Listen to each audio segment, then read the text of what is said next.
Don't be shy. You're just a high school dropout who's going to teach me German, right? Derek mockingly tossed the documents my way. Got it. Despite feeling resentful, I obediently started to go through the documents. But immediately, I was taken aback by the unbelievable content I read. We absolutely cannot agree to this contract. It could jeopardize our company's existence. Huh? I hastily translated and skimmed the contract, summarizing its details. Derek, my would-be boss, and other executives present were visibly shocked. My name is John. I started working at this company nearly 20 years ago, beginning as a part-time apprentice. After spending a decade at an overseas branch, I was recently called back to the head office. Feeling nostalgic, I entered the bustling New York headquarters. My father, known for his whimsical and carefree nature, disappeared as soon as he learned of my mother's pregnancy. Raised in a single-parent home, I witnessed my mother's tremendous struggles. She worked at cafe and supermarket during the day and tirelessly did piecework late into the night. When I was in my third year of middle school, my mom encouraged me to go to high school. But I knew my mom was working day and night, so I wanted to help her financially rather than going to high school. Understanding her health was failing due to overwork, I felt no hesitation in starting work right after middle school. I took up a part-time job at a factory producing computer components. It offered enough work to keep me busy, and they also provided meals and a transportation allowance. For me, it was the perfect job. Perhaps because a kid suddenly joined them, everyone at the factory took great care of me. They taught me skills to improve quality, efficient work methods, and even the best way to wash work clothes. Some even gave me vegetables to take home to my mother. I was well liked by everyone, and thanks to their detailed guidance, I enjoyed my work. President Thompson must have noticed my rapid development and offered me a full-time position, a stroke of great fortune. When I received a bonus for my well-received parts, I joyfully bought a gift for my mother. However, 4 years later, my mother, who had always been frail, passed away, leaving me alone.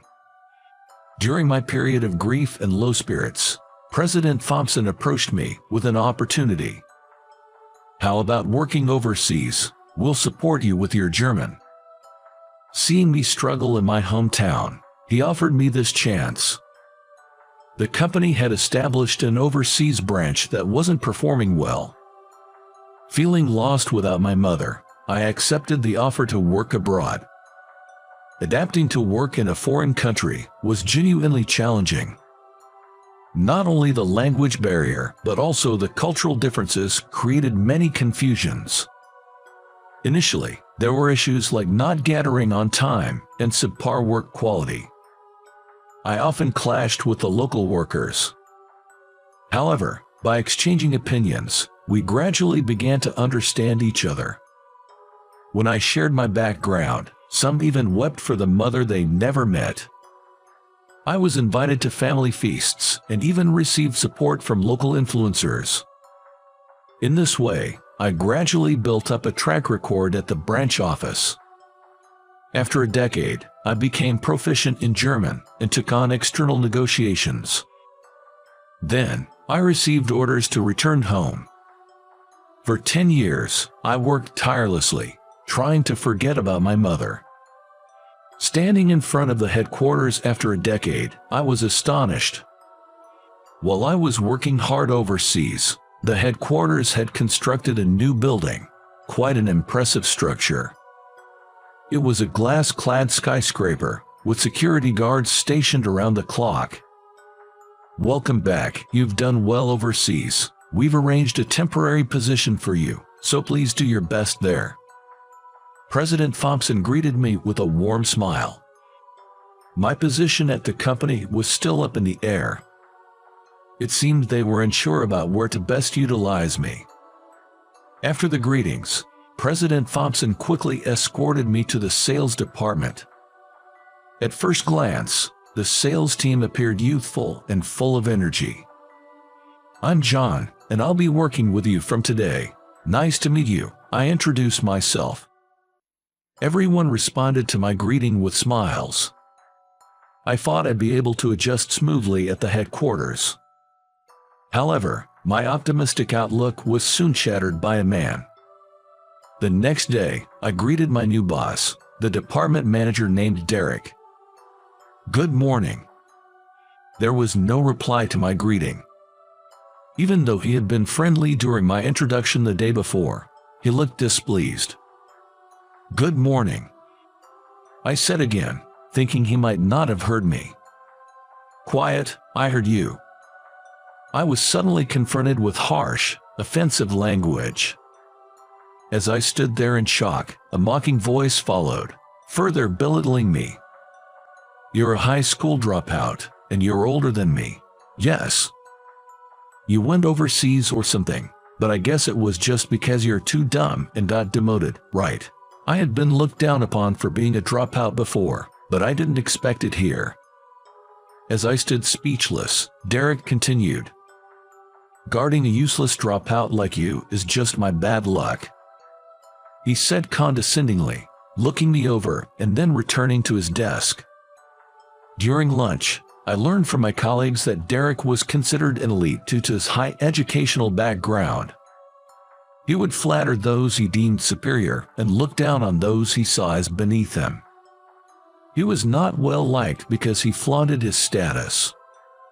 But he has a good facade, so complaining about him will only lead to resentment. It seems like the people at work have somewhat resigned themselves to the situation. Apparently, Derek started out humble but became arrogant once he had subordinates. I tried to begin my actual work to assess Derek, but he didn't explain anything to me. "You can handle this work as a high school dropout. Just do some menial tasks." Saying so, they wouldn't even let me properly handle the documents. "No, I was assigned here by President Thompson, so please let me see the contracts or something," I insisted. "Like I said, there's no job for a useless high school dropout here." "Oh wait," he said smugly. Derek called a nearby part-time cleaning staff member and told me, from now on, clean with her. What? Both the part-time worker and I were shocked. "Document work is too good for an incompetent dropout," he scoffed. Stunned, I exchanged glances with the part-time staff. Derek placed a broom and cloth in front of me, smirking. "Hurry up, or does a dropout not even know how to clean?" Frustration welled up inside me, but I didn't want to cause trouble so soon after returning. Additionally, my colleagues around me kept glancing over. They were probably afraid of becoming the next target of Derek's wrath. Holding back my emotions, I picked up the broom and rag and began cleaning methodically. "Okay, it seems we are done today," the part-time staff member said, offering me coffee in the break room. "Thank you, that Derek. He's really a terrible person," I said. She shared that she too was looked down upon just for being in the cleaning staff. Her name was Emily Thompson. Being close in age and sharing the common plight of being burdened with Derek's unreasonable demands, we bonded and became close. She taught me some cleaning tips, and in return, I shared with her some sewing tricks I had learned from helping my mother with her home-based work. Meanwhile, Derek's arrogant behavior only worsened. He relegated me to menial tasks like making tea and photocopying, typical of a new employee's chores. Even when I asked to see documents, he'd refuse to show them, and only after repeated requests, he'd reluctantly toss them my way. My colleagues would give me sympathetic looks but seemed afraid of becoming the target of his anger. I understood their feelings, so I didn't hold any grudges against them. They would later apologize and sneakily show me the documents, making it easier for me to work without drawing Derek's attention. One day, I spotted a troubling company on the list of potential contract candidates. It was an overseas company known for non-payment and failing to deliver goods. I remembered listing it as a risky business while I was at the branch office. If we can secure a contract with any of these, it could significantly grow our company, and my achievement will be huge, Derek excitedly said. Indeed, if we could implement the management AI system developed by this company, we wouldn't need to keep paying a fortune to the outsourced management firm. Driven by a desire for success, Derek was visibly excited. But I had a bad feeling about that company. Despite my issues with Derek, I couldn't let the company engage in something dangerous. I think it's better to research that company a bit more. There are some questionable businesses overseas, and it's better to be cautious. I suggested, handing him a manual with the cautionary criteria we used at the branch. However, he knocked the document from my hand, scattering it across the floor. "What are you doing?" I exclaimed. "Ha, as if a document written by a high school dropout could be worth anything. Don't stick your nose where it doesn't belong," he scoffed. It was clear talking to him was futile. I wondered if people like Derek were common in this company. I was in the cafeteria, sighing heavily.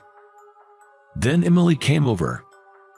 By that time, we had become confidants and complaining. "Did Derek give you a hard time again?" "It's not your fault," she said. "Yeah, he didn't even glance at the manual I made, just knocked it over," I replied.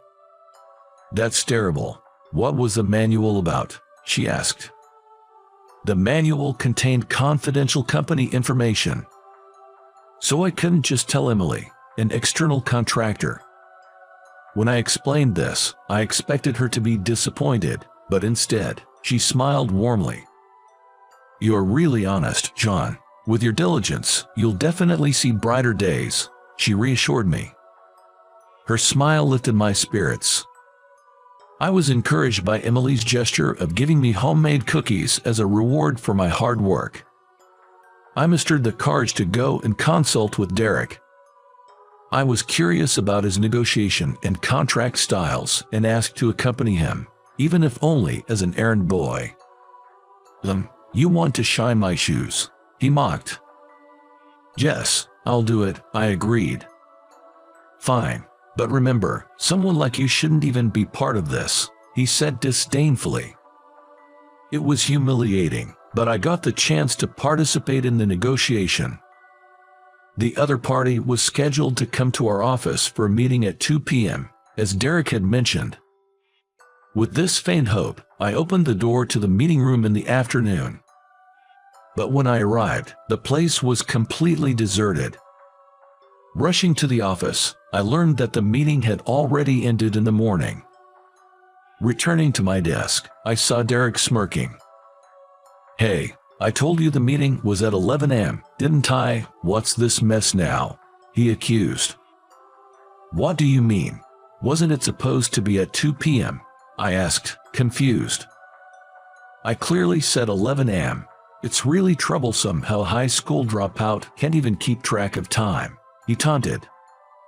Suddenly, I realized I had been set up by Derek. "Derek, what kind of person are you? Do you have a problem with me?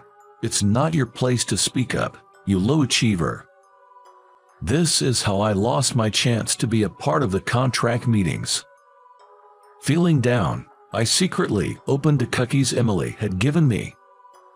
Then something unbelievable happened. "Hey, don't you dare think you can take a break, you incompetent."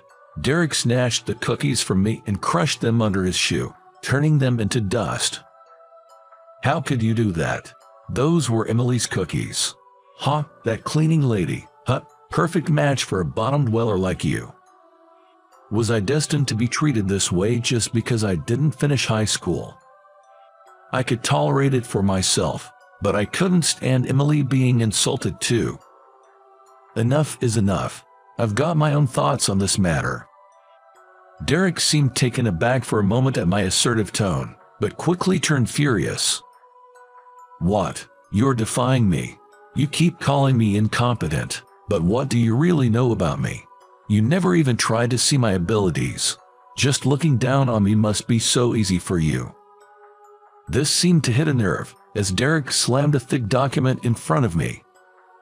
Then you can read this, right? Teach me some German, Mr. Middle School Dropout. Understood. I picked up the document and started reading. It appeared to be a contract used in today's transaction. This will be a huge advancement for me if it gets finalized. Ignoring the boasting Derek in the background, I continued reading the contract and discovered something alarming. This could ruin the company.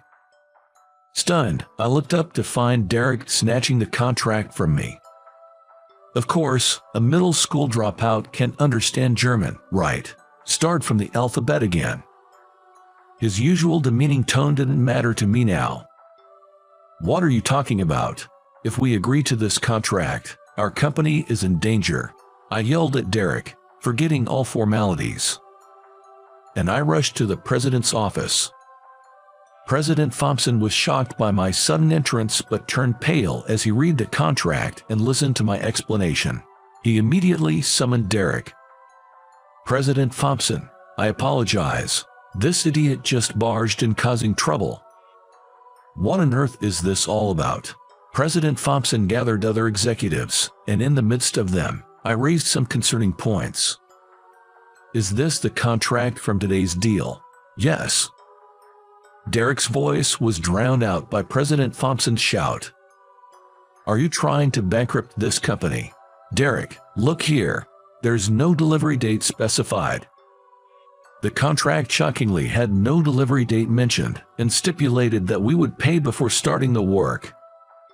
I translated the contract briefly while reading. The executives, including President Thompson, turned ghostly pale. We have a payment deadline mentioned, but there's no deadline for when the other party will deliver. That's the problem. Well, they said they were short on funds to build the system, so once we transfer the money, they'll deliver it soon enough. Derek tried to deny my claims, but he was flustered. He probably realized something was off but didn't want to agree with me. Derek, growing desperate, tried to argue, but I calmly continued. No, there's a real possibility that they could just take our money and disappear. What are you saying? I've seen the company's system with my own eyes. What if that was just a sample to gain our trust? However, Derek turned red-faced with anger and snapped at me, but every time he did, his words got tangled up. The contract was lacking in credibility, almost like a mere verbal agreement. If any trouble arose, it would just lead to a futile argument of he said, she said.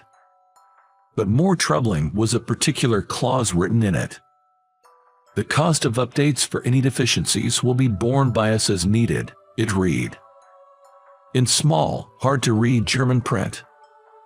There was no mention of an upper limit to the amount, and agreeing to such terms could potentially lead to enormous financial demands. This shows you haven't read the contract properly. A little attention would have made these issues immediately apparent. No, there's no way such a major company would deceive us. The contractor, a major player, have been receiving bad press lately, especially in the overseas locations where I have been posted. Unlike in America, where trust is paramount, dealing with overseas companies often means our laws don't apply. As I conveyed these concerns, Derek's face turned red, then pale, in quick succession. I just accepted the contract they offered. There was no problem when we talked, but the actual document says otherwise, doesn't it? Once a contract is stamped, it's difficult to overturn. Even taking legal action against an overseas company might not get us anywhere. That's why, in our branches, we don't do lump sum payments up front but rather employ milestone-based or split payment methods as a precaution. Contracts are crucial. The other party is counting on us falling into their trap. Derek, obviously upset at being constantly challenged by me, was biting his lip and trembling, but I didn't have time for him. President Thompson, let's talk with the company, Since we haven't officially contracted yet, there should be a way to handle this. Jess, please do. I'm sorry to have you clean up this mess. I, along with Derek and other executives, contacted the counterpart. Thinking the contract was a done deal, they arrived excitedly. However, upon seeing not only Derek but other staff lined up, they looked confused. The negotiations with the executives were tough, as the other party kept dodging responsibility. In the midst of the heated German discussions, Derek merely shrank back. Anyway, we can't agree to these terms. At the very least, we need to change the payment terms. But Derek agreed to it. He didn't read the contract. That's our fault, but these terms are unacceptable. The other party was probably holding out, thinking they were about to receive a massive sum. After some grumbling, they finally agreed to annul the contract. We've heard various rumors about your company. If it were to cost us millions, we'd have to reconsider. My firm stance seemed to work. In the end, they left the company with words of disdain for the Americans. I was relieved. It was a situation that could have been irreversible. Dealing with overseas companies is tricky because they can escape anywhere. Back at the office, President Thompson thanked me and reprimanded Derek. It's the other party's fault for being malicious. Any other employee would have done the same. Why am I the only one being blamed? Derek rambled excuses, but President Thompson, who disliked such talk, scolded him further. Regardless of the reason, the responsibility lay with Derek. He had endangered the company by not checking the contract. Well, if you can't even read a contract properly, I can't trust you with important tasks. President Thompson effectively sidelined Derek, who was fuming. Why, I've contributed to this company. It's his fault for interfering. Both I and President Thompson were at a loss for words at his absurd reasoning. Do you even understand why I hired John in the first place? I heard he worked overseas, but he's a high school dropout, right? I gave work to such a person, so I don't deserve to be disrupted by him. Then, President Thompson began to scold Derek. Derek, enough already. John is a talented individual who turned our overseas branch around in 10 years. Are you judging him based on his educational background? That's a lie, just to get him into the company. How could a high school dropout be competent? Despite being reprimanded so severely, Derek still couldn't admit his faults. I opened my mouth, feeling exasperated. I may be a high school dropout, but I have extensive experience dealing with foreign companies due to my 10 years at the overseas branch. I was asked to accompany you this time, as we're considering deals with foreign companies at the headquarters too. Derek, looking at me as if seeing something unbelievable, trembled and stuttered in denial. A company that employs a dropout like this is the problem. Dropouts should just grovel at the bottom. Derek himself seemed to have lost track of what he was saying. His styled hair disheveled as he ranted incoherently. Clearly, he was extremely bothered by my achievements in the company. Even if he had understood from the beginning, the outcome would likely have been the same. I approached Derek calmly and spoke evenly. Derek, do you realize how much trouble you've caused the company with this incident? At my words, Derek flinched, but then he snapped back, his brows furrowed in anger. Shut up. You're nothing but an incompetent fool. Enough. You're the one who almost caused damage to this company. As I raised my voice, Derek bit his lip. President Thompson strode over and addressed Derek directly. True, you have a high education, but that doesn't give you the right to act superior here.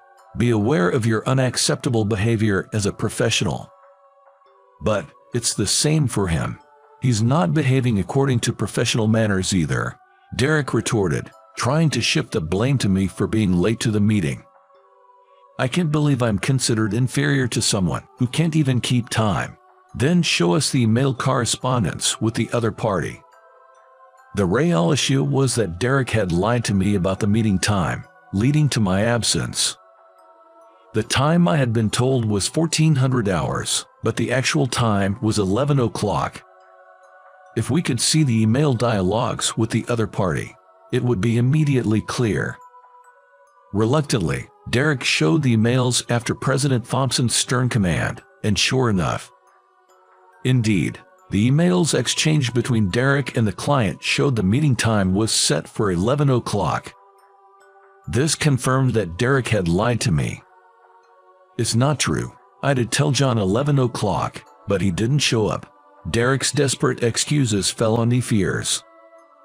I was speechless at his absurdity. It's not just that. Derek hasn't been giving John any work, rather making him do cleaning and tea serving whenever possible. Then, as if to add insult to injury, another person entered the scene. It was Emily, the cleaning lady. Emily, what are you doing here? What? A mere cleaner trying to meddle. Though she was a cleaner, Emily was dressed in a crisp suit, unlike her usual work attire. Thank you for your hard work, Emily. It's fine, Dad. To everyone's surprise, Emily was President Thompson's daughter. It never occurred to anyone that they were related, given the commonality of their last name. President Thompson had a policy of not showing favoritism to family. So Emily had to start as a cleaner, observing the company's inner workings. This fact was known to only a few executives, and her identity as the president's daughter was kept under wraps. Emily, having witnessed the animosity between me and Derek, began to recount everything in detail. It's not fair. That's just sneaky. Unfair. If you had behaved properly, there would have been no problem, and you even crushed my cookies. Derek, who had demeaned Emily as just a lowly cleaner, turned deathly pale. I was almost impressed at how ashen a human face could turn. John, despite facing tough challenges, never attempted to leak confidential information of the company. He's a trustworthy person, someone said. You don't seem to have the right mindset for someone in a leadership position. You're relieved of your duties as a department head, declared President Thompson. No one dared to counter such a decisive statement from President Thompson. Derek himself collapsed to his knees, utterly dejected. A week later, I was appointed as the head of the sales department, responsible for negotiations with foreign companies. My former colleagues, once oppressed by Derek, were now working more energetically. Although Derek wasn't fired, he ended up working under me. His arrogance was gone, but his dissatisfaction was palpable. He mumbled complaints under his breath and lagged behind in his work. What are you doing, Derek? Nothing. If you have time to surf the web, you should be working on improving your German proficiency, I suggested. I had introduced a German learning program and business communication skills training in the company. Realizing the lack of practical German skills in our headquarters, I saw this as necessary. Indeed, I started attending negotiations with overseas companies, but whenever we dealt with savvy foreign businessmen, we tended to be underestimated. Perhaps this was partly because Americans tend to be less assertive. I shared negotiation tips with my team, and their skills improved rapidly, leading to successful contracts. My manual, once discarded by Derek, was now being used by new employees. After Emily's recommendation, President Thompson had read and approved it. Our business performance improved, especially with the overseas branches. The foreign company that had almost caused a crisis for us was now isolated, having been exposed by our proactive information sharing with other businesses. They were reportedly on the verge of bankruptcy. I found great satisfaction in this job where hard work was properly recognized. However, Derek alone refused to study and remained sullen. No matter what I advised, he wouldn't listen. Why do I have to be told such things? He kept exuding a negative aura, incessantly voicing his dissatisfaction. This attitude made it impossible to entrust him with any significant tasks. Assigning menial tasks to Derek out of spite was not mature, yet there was no element in him to uplift either. Such days eventually came to an end. He disliked taking orders from me. Employees who used to work under him were rapidly climbing the career ladder. It seemed that witnessing this reality was too much for his pride to endure. I quit. I won't stay in a company where a high school dropout is celebrated, he shouted, slamming his resignation letter in front of me. I didn't try to stop him. Instead, I accepted his resignation. Later, I heard that Derek tried to join our rival companies but was unsuccessful. His high educational qualifications weren't enough to compensate for his lack of German skills and arrogant attitude during interviews. The industry buzzed with rumors about him, reflecting his notoriety. Had he been humble and eager to learn, his high education would have been a great asset. However, his re-employment prospects seemed bleak. Meanwhile, Emily and I were dating, with President Thompson's approval. She officially joined a company and was doing well in the accounting department. Despite being the president's daughter, she worked diligently without any arrogance. You supported me, and that's why I could work hard. Thank you, I said to her. No, you were just being honest and sincere. It's your abilities that got you recognized, she replied. What started as a dinner to thank her for her support gradually grew into a relationship. We confessed our feelings to each other, and now we're discussing when to talk to President Thompson about marriage. Both of us enjoy household chores, so living together will likely go smoothly. After my mother's passing, I had some lonely days. Now, I am hopeful about starting a new family with Emily.